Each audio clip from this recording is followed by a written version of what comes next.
ہم اجالوں کے پیغامبر ہیں، ہم اجالوں کے پیغامبر ہیں، روشنی کی حمایت کریں گے۔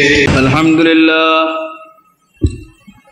لله نحمده ونستعينه ونستغفره ونؤمن به ونتوكل عليه ونعوذ بالله من شرور أنفسنا ومن سيئات أعمالنا، من يهده الله فلا مضل له ومن يضلله فلا هادي له، وأشهد أن لا إله إلا الله وحده لا شريك له، وأشهد أن سيدنا ونبينا ومولانا محمدا عبده ورسوله صلى الله عليه وسلم تسليما كثيرا كثيرا. أما بعد فأعوذ بالله من الشيطان الرجيم. بسم الله الرحمن الرحيم. واعتصموا بحبل الله جميعا ولا تفرقوا. واذكروا نعمة الله عليكم إذ كنتم أعداء فألف بين قلوبكم فأصبحتم بنعمته إخوانا وكنتم على شفا حفرة من النار فأنقذكم منها. قال النبي صلى الله عليه وسلم: إني آمركم بخمس أمرني بهن الله: الجماعة والسمع والطاعة والهجرة والجهاد، ومن خرج من الجماعة قيد شبر فقد خلع ربقة الإسلام من عنقه، ومن ادعى بدعوى الجاهلية فإنه من جثى جهنم. قالوا يا رسول الله وإن صام وصلى؟ قال وإن صام وصلى وزعم أنه مسلم. بزرگان محترم، سب سے پہلے تو میں یہ عرض کر دوں، جن بھائی صاحب نے بھی تعارف کرایا ہوگا، مجھے سرجسپری عرض کر دوں کہ میرا تعلق ہندوستان سے ہے اور امارت شریعہ بہار اڑیسہ جو مسلمانوں کی ایک قدیم تنظیم ہے اس سے ہے، جس کا بڑا مقصد کلمہ واحدہ کی بنیاد پر مسلمانوں کو جمع کرنا اور ان کی پوری زندگی کو نظام شرعی کے تحت گزارنے کے لیے ان کو منظم کرنا ہے، اور دوسری طرف all India Muslim personal law board جو ہندوستان میں قوانین شریعت کے تحفظ کا پوری امت اسلامیہ کا ایک اجتماعی محاذ ہے، اس سے تعلق ہے میرا، اس کی مجلس عاملہ کا ممبر ہوں، اس کی سینٹرل ایکشن کمیٹی کا ممبر ہوں۔ کچھ سمجھنے میں غلط فہمی ہو گئی، اس لیے انہوں نے تعارف میں میں نے ضرور سمجھا کہ اس کی وضاحت کر دوں آپ کے ساتھ۔ بزرگان محترم، آج کی گفتگو کا جو موضوع ہے، کیونکہ مجھ سے کہا گیا بار بار کہ موضوع بتاؤ، تو میری سمجھ میں بات یہ آئی، میں نے کہا کہ یوں کہیے کہ مسلمان ایک امت ایک جماعت۔ آج کی گفتگو کا موضوع کیا ہے؟ مسلمان ایک امت ایک جماعت۔ اگر آپ تھوڑی دیر اطمینان کے ساتھ بیٹھیں گے تو انشاءاللہ میں اس بات کو آپ کو سمجھاؤں گا کہ بحیثیت مسلمان آپ کی زندگی کیسی گزرنی چاہیے۔ بزرگوں، جینے کے کئی طریقے ہیں، ہر شخص اپنے لیے جیے، ہر شخص کی تمام کوشش، اس کی تمام محنت، اس کی تمام کمائی، اس کی تمام صلاحیت، اس کی ساری انرجیز اس کی اپنی ذات کو بنانے کے لیے خرچ ہو۔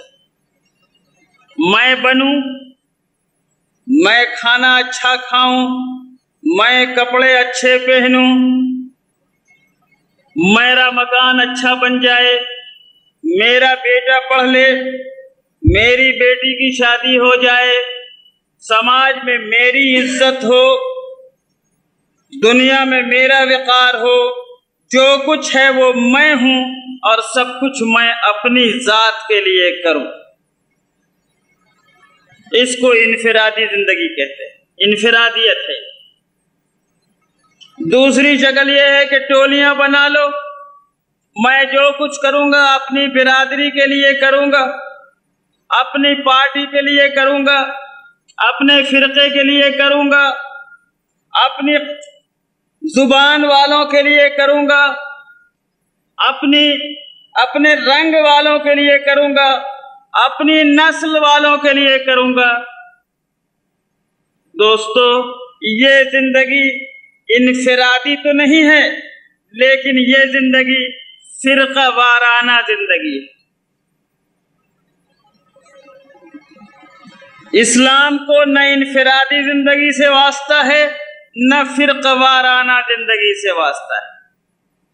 اسلام تم کو اس کی اجازت نہیں دیتا کہ تم جیو تو اپنے لیے جیو، اپنا بھلا چاہو، اپنا نفع چاہو، اپنے ذاتی نفع کے لیے زندہ رہو۔ نہیں، اسلام کہتا ہے کہ مومن کی شان یہ ہے یؤثرون علی انفسہم ولو کان بہم خصاصہ، وہ دوسروں کے نفع کو اپنے نفع پر ترجیح دیتے ہیں۔ مومن دوسروں کے لیے جیتا ہے، مومن کماتا ہے، دوسروں کو کھلاتا ہے۔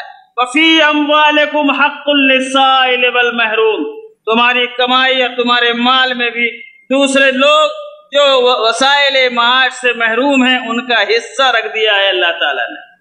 یہ انفرادی زندگی، یہ شخصی لذت، یہ اپنی ذاتی زندگی اور ذاتی مزہ، یہ حضور اقدس جناب محمد رسول اللہ صلی اللہ علیہ وسلم کی امت کو زیب نہیں دیتا۔ اور اپنے مخصوص مفادات کی بنیاد پر فرقوں اور ٹولیوں میں تقسیم ہونا، یہ بھی اسلام کی شان نہیں ہے۔ یہ کالے لوگوں کی تنظیم ہے، یہ گورے لوگوں کی تنظیم ہے، یہ فلاں نسل کے لوگوں کی تنظیم ہے، یہ فلاں زبان والوں کی تنظیم ہے، اور ان رشتوں کی بنیاد پر انسانوں کے درمیان بٹوارا کر کے آدمی آدمی کے درمیان میں پھوٹ ڈال کر ایک ٹولی بنا کر چھوٹے چھوٹے ٹکڑوں کی فلاح کے لیے تو کام کرنا اور دوسروں کی فلاح کو بھول جانا۔ کسی کو فلاح پہنچانا بری بات نہیں ہے، لیکن دوسروں کے نقصان کی قیمت پر یہ بری بات ہے۔ دوستو، ایسی کوئی فرقہ بندی جو تم کو ٹکڑوں میں بانٹ دے، جو تم کو فرقوں میں بانٹ دے، اسلام اس کو حلال نہیں قرار دے۔ اسلام میں اتحاد کا نقطہ ایک ہے، اسلام میں اجتماعیت کی اساس ایک ہے، اسلام میں اکٹھا ہونے کی بنیاد ایک ہے، اور وہ ہے کلمہ لا الہ الا اللہ محمد رسول اللہ۔ اس کلمے کی بنیاد پر اکٹھا ہو۔ کون ہو تم؟ کالے ہو، حبش سے آئے ہو، بلال ہو، آؤ کلیجے سے لگو۔ تم کون ہو؟ گورے ہو، روم سے آئے ہو، صہیب ہو، آؤ ہمارے پاس آؤ۔ تم فارس سے آئے ہو، سلمان ہو، تمہاری زبان فارسی ہے، آؤ میرے کلیجے سے لگو، تم بھی ہمارے بھائی ہو۔ تم یمن سے آئے ہو، ابو موسیٰ اشعری ہو، تم ابو ہریرہ ہو، تم مکے سے آئے ہو، تم فلاں ملک سے آئے ہو، جہاں سے بھی آؤ سب تم ہمارے ہو۔ کیوں؟ اس لیے کہ تم نے شہادت دی ہے اس بات کی کہ اللہ کے علاوہ کوئی معبود نہیں، اور حضرت محمد صلی اللہ علیہ وسلم اللہ کے سچے پیغمبر ہیں۔ بس گویا امت کو جوڑنا اس بنیاد پر کہ سب کے سب کا کلمہ ایک ہے، نہ نسل کو دیکھنا، نہ رنگ کو دیکھنا، نہ زبان کو دیکھنا، نہ علاقے کو دیکھنا۔ یہ وہ تعلیم دی ہے جو ہمیں حضور اقدس جناب محمد رسول اللہ صلی اللہ علیہ وسلم۔ قبائلی جنگیں ختم، زبان کی لڑائی ختم۔ کیا فرمایا ہمارے آقا نے؟ لا فضل لعربی علی عجمی ولا لعجمی علی عربی، لا فضل لابیض علی اسود ولا لاسود علی ابیض، ان اللہ اذهب عنکم عبیۃ الجاہلیۃ وفخرها بالآباء، انما هو مؤمن تقی او فاجر شقی، وَإِنِّي لَأَدْفَنُ تَحْتَ قَدَمَيَّ هَذَا۔ کیا فرماتے ہیں ہمارا؟ فرماتے ہیں کہ جاہلیت کی عصبیت کو میں اپنے پیروں تلے دفن کر کے جا رہا ہوں، اس کو مت اکھاڑنا۔ فرماتے ہیں کہ گورے کو کالے پر، کالے کو گورے پر کوئی بڑائی نہیں، عربی کو عجمی پر، عجمی کو عربی پر کوئی بڑائی نہیں۔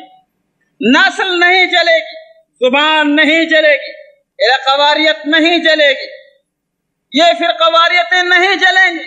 یہ زمانے جاہلیت کی عصبیت ہے جو اسلام میں قابل برداشت نہیں ہے، یہ سب میرے پیروں کے تلے دفن ہو رہا ہے، گاڑا جا رہا ہے، خبردار اس کو اکھاڑنا مت۔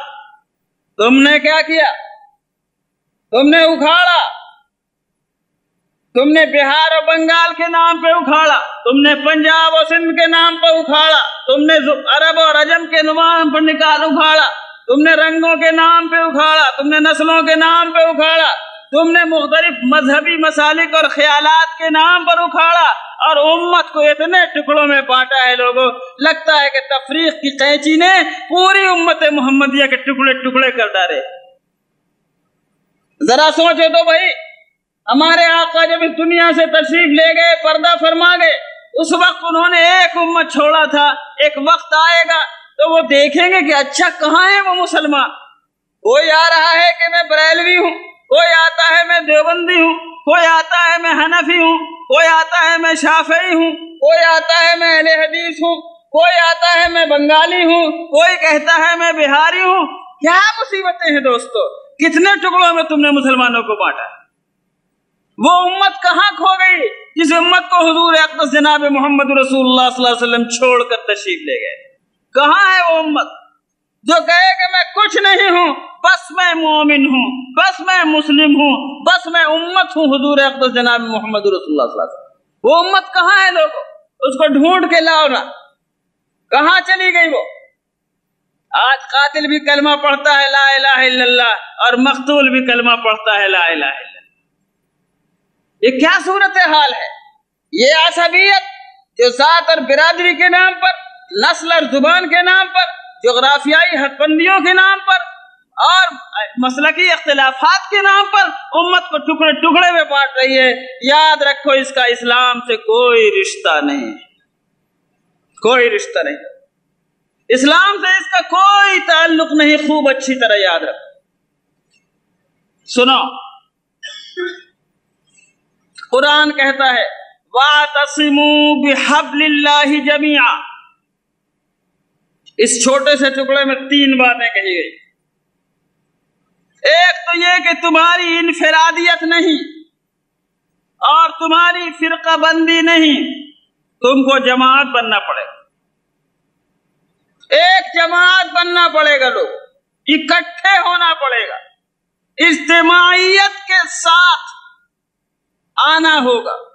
دوسری بات یہ کہ ڈھیلی گرفت نہیں، مضبوط گرفت پکڑنا ہوگا، اعتصام۔ اور تیسری بات کہ کس چیز پر جمنا ہوگا، کس چیز پر ملنا ہوگا، کون سی چیز ہے جس پر تم متفق رہو گے۔ بنائے اجتماع کیا ہے، اساس اتحاد کیا ہے۔ خدا کی قسم جتنی بھی بنیادیں اکٹھا کرو گے اس میں تفریق پیدا ہو جائے گی، سوائے اس بات کے کہ حبل اللہ پر جمع ہو۔ اللہ نے جو رسی اپنے دین کی لٹکا دی ہے اس کے اوپر اکٹھا ہو۔ اللہ کی بنیادی رسی اس کا کلمہ ہے اشہد ان لا الہ الا اللہ و اشہد ان محمد رسول اللہ۔ بس اللہ کے دین پر تم سب مضبوطی کے ساتھ جمع ہو، یہ تم سے مطالبہ کیا جائے۔ اجتماعیت، جمع ہونا، اکٹھا ہونا اور سب مل کر مضبوطی سے اللہ کی رسی کو پکڑنا، یہ تم سے مطالبہ کیا گیا۔ اے دوستو، آگے کہا گیا وَلَا تَفَرَّقُوا، اور خبردار آپس میں فرقے مت بننا، ٹولیاں مت بننا، ٹکڑے میں مت بٹنا۔ بس جماعت بننا فرض اور فرقہ بندی کرنا حرام، جماعت بننا فرض اور فرقہ بندی کرنا حرام، یہ اچھی طرح یاد رکھو۔ اس لیے کہ یہ نہیں ہے اور نہیں حرمت کو بتاتی ہے۔ لا تفرقوا، خبردار مسلمانوں فرقے اور ٹولیوں میں مت بٹنا، ٹکڑوں میں مت بٹنا۔ ہمارے آقا صلی اللہ علیہ وسلم نے فرمایا علیکم بالجماعہ، مسلمانوں تم پر جماعت بن کر رہنا ضروری ہے۔ اور ایک بات اور بڑے پیار سے سمجھائی، بڑی محبت کے ساتھ، سنو ذرا دھیان سے۔